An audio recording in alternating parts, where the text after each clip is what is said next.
So, Bismillahirrahmanirrahim, everyone. In this video, we are going to discuss the chapter Robin's pathology, and in this portion, we are going to touch acute inflammation. Acute inflammation is the inflammation that is produced in response to certain injury, and it is produced in a very a short span of time, in few minutes or hours, and it has local and systemic effects that we have discussed in the first portion of this video that you can in the first portion of this playlist that you can find on my channel.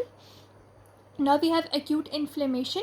What does it involve? It involves the dilation of small blood vessels. So for example, if this was the blood vessel, it was small, so what will happen in acute inflammation? The caliber of the blood vessel will increase. It will have dilation of blood vessel to increase the blood flow actually.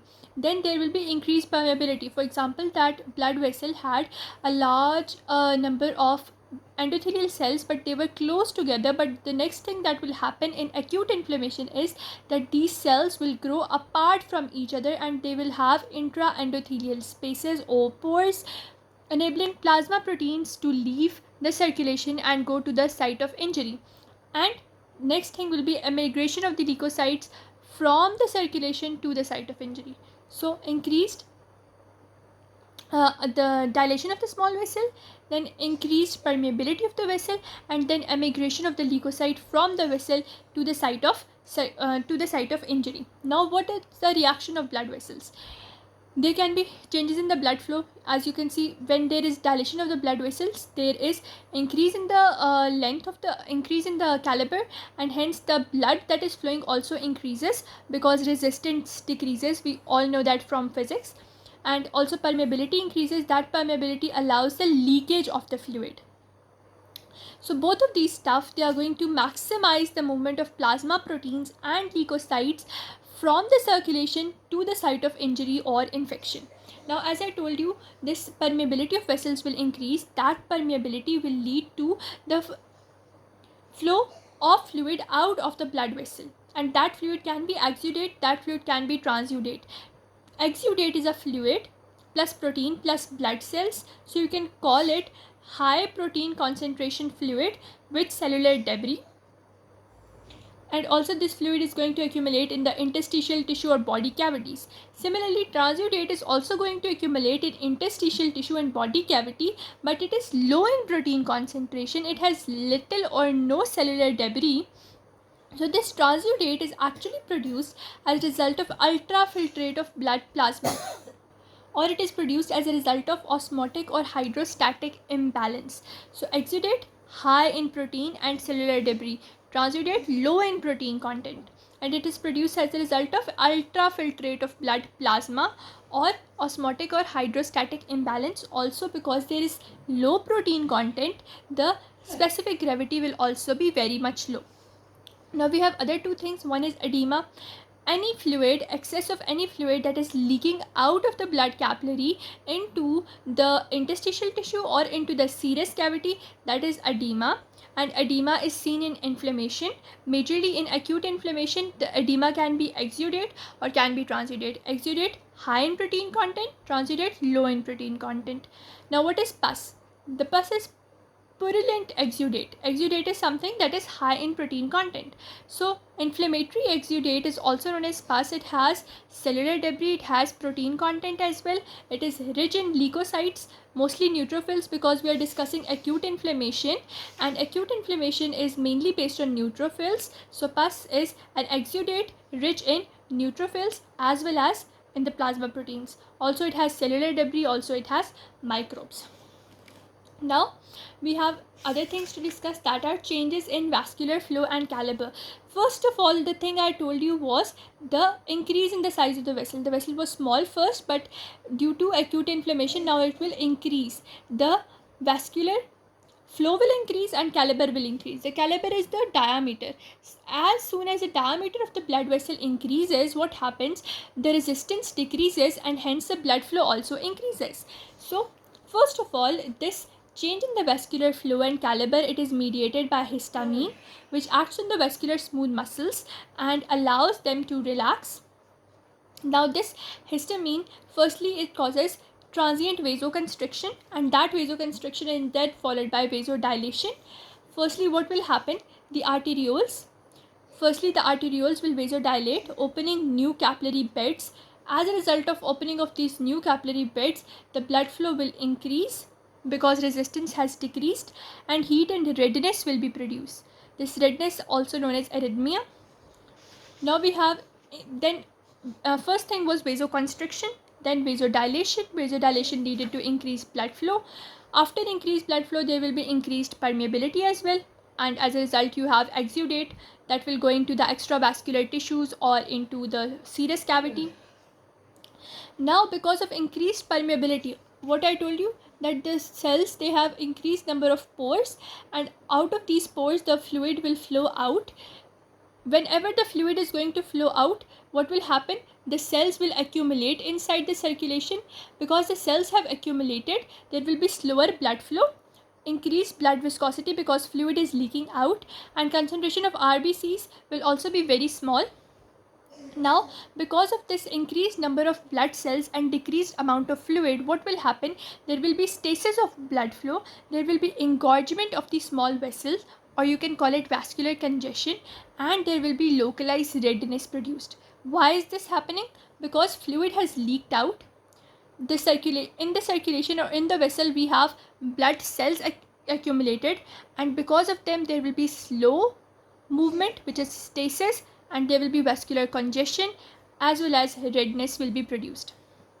Now stasis mainly involves the leukocytes or neutrophils to accumulate near the vascular endothelium. Because the fluid is leaking out, now the stasis or the engorgement or the vascular congestion is going to pull the red blood cells in the center and the leukocytes towards the side, and these leukocytes will now adhere to the walls of the blood vessels or endothelial walls of the blood vessels. So that is all. So these leukocytes or neutrophils, they will accumulate on the vascular endothelium, and this accumulation or this attachment, it is activated by infection and tissue damage. So two things are going to happen. One thing is that the fluid will flow out, there will be stasis, red blood cells in the center, leukocytes on the sides, they attach to these endothelial cells, but also these endothelial cells, because of infection or tissue damage, these endothelial cells, they are going to have increased level of adhesion molecules. They will now produce a large number of adhesion molecules. These molecules will allow them to attach these neutrophils to them. So more neutrophils are pushed to side, as well as more adhesion molecules have appeared. So we will have a large number of adherents of the leukocytes onto these interstitial tissue or endothelial cell wall. Because of this adherence, now they will be very much easily available to move out into the interstitial spaces. So that was all. So firstly was vasodilation, then increased permeability, then red blood cells in the center, leukocytes to the side, also the vascular endothelium showing adhesion molecule and adherence to allow the easy movement of the mediators out of the circulation. That was all. Now we have increased vascular permeability. Now this vascular permeability, this pores being increased, there can be two things causing this pores to enlarge. First of all is retraction of endothelial cells. You know, these endothelial cells which make up the blood vessel wall, they can retract or they can compress at their space, producing increased endothelial pores or increased endothelial spaces. This increased spaces, it is modulated by histamine, bradykinin or leukotrienes. It occurs within 15 to 30 minutes. This response or retraction is short-lived, and it is also known as immediate transient response. And this retraction firstly occurs in post-capillary venules.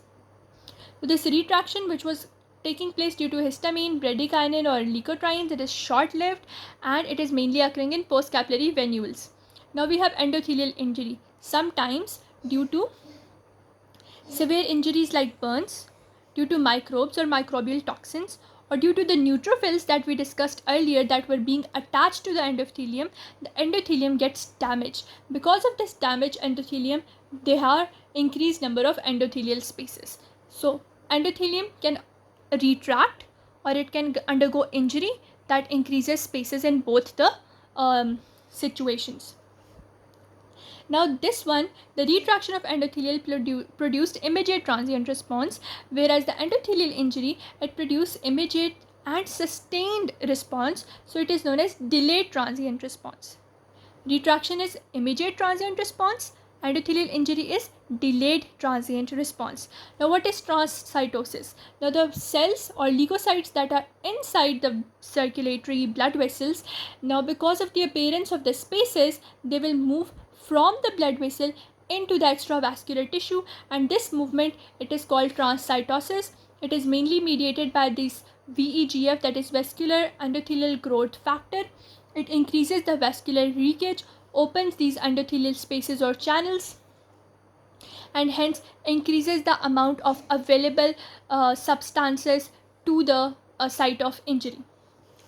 Now we have lymphatic vessels and lymph nodes as well. As you know, inflammation, what happens, there is increased lymph flow, and that lymph flow drains edema fluid.